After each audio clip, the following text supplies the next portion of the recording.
નમસ્કાર. ઓમ વક્રતુંડ મહાકાય સૂર્યકોટી સમપ્રભુ નિર્વિઘ્નમ કુરુ મે દેવ સર્વ કાર્યેષુ સર્વદા.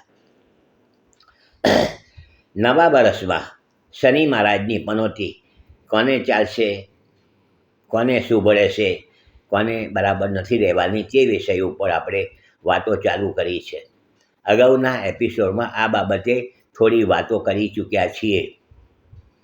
શનિ મહારાજ નવા વર્ષમાં આખું વર્ષ મીન રાશિમાં ચાલવાના છે. મીન રાશિમાં અને મીન રાશિમાં શનિ મહારાજના ભ્રમણને લઈને જ્યારે પોતાની જન્મ રાશિથી શનિ મહારાજ ચોથા સ્થાનમાં, આઠમા સ્થાનમાં જ્યારે ભ્રમણ ચાલતું હોય તો એને અઢી વર્ષની નાની પનોતી લાગુ પડતી હોય છે, ચાલુ થતી હોય છે.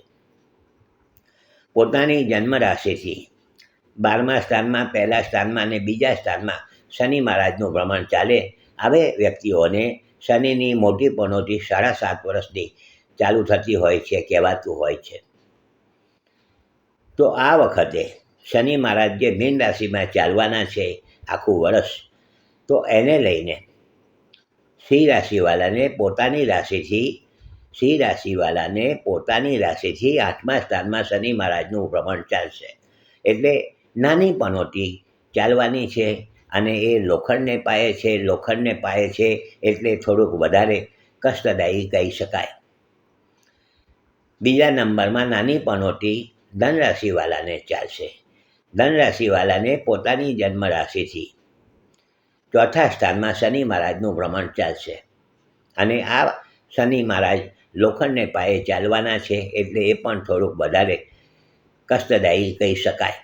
સિવાય કે પોતાના જન્મના ગ્રહો જન્મકુંડલીમાં શનિ મહારાજ કેવી રીતે બિરાજમાન થયા છે, કઈ દશા ચાલે છે, કેવી રીતે છે, જોયા પછી પાકો ખ્યાલ આવતો હોય છે. પરંતુ એક જાતનો તરત જ આ બાબતે નિર્ણય લઈ લેવાની કે કરવાની જરૂર નથી. તો મોટી પનોતી હવે કોને ચાલશે? તો શનિ મહારાજનું મીન રાશિમાં ભ્રમણ ચાલે છે. તો મીન રાશિની આગલી રાશિ મેષ ગણાતી હોય છે અને મીન રાશિ પોતાની જેને કહેવાય મીન રાશિમાં શનિ મહારાજ ચાલવાના છે. તો મેષ રાશિવાળાની 12મું સ્થાન ગણાય છે. મેષ રાશિવાળાને પોતાની જન્મ રાશિથી બીજું સ્થાન ગણાય અને કુંભ રાશિ પોતાની જન્મ રાશિથી 12મું સ્થાન. હવે શનિ મહારાજ જે મીન રાશિમાં ચાલવાના છે એની અગાઉની રાશિ કુંભ ગણાતી હોય છે અને કુંભ રાશિવાળાને 7.5 વર્ષની પનોતી ચાલે છે. અને એ છે તે શેનું છે ભાઈ? કુંભ રાશિવાળાને રૂપાને પાયે ચાલવાની છે. રૂપાને પાયે એટલે પ્રમાણમાં ઠીક રહે.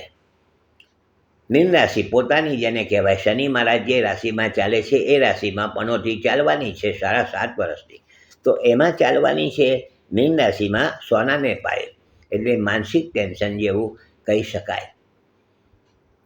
તો મીન રાશિ પછી આવે છે મેષ રાશિ, બીજી રાશિ પોતાની મીન રાશિથી આગળની પછીની રાશિ. તો મેષ રાશિવાળાને 7.5 વર્ષની પનોતી ચાલે છે અને મેષ રાશિવાળાને ચાલવાની છે લોખંડને પાયે.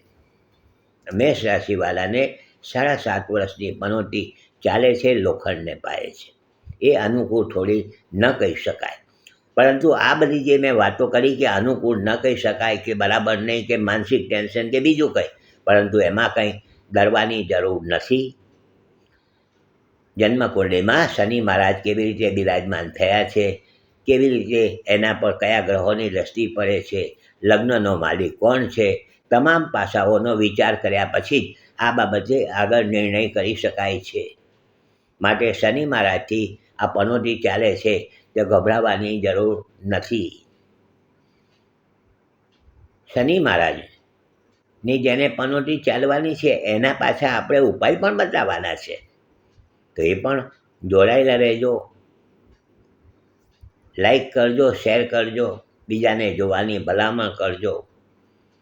હસમુખલાલ ઝવેરીના સૌને નમસ્કાર. જય શ્રી કૃષ્ણ. ઓમ નમઃ શિવાય.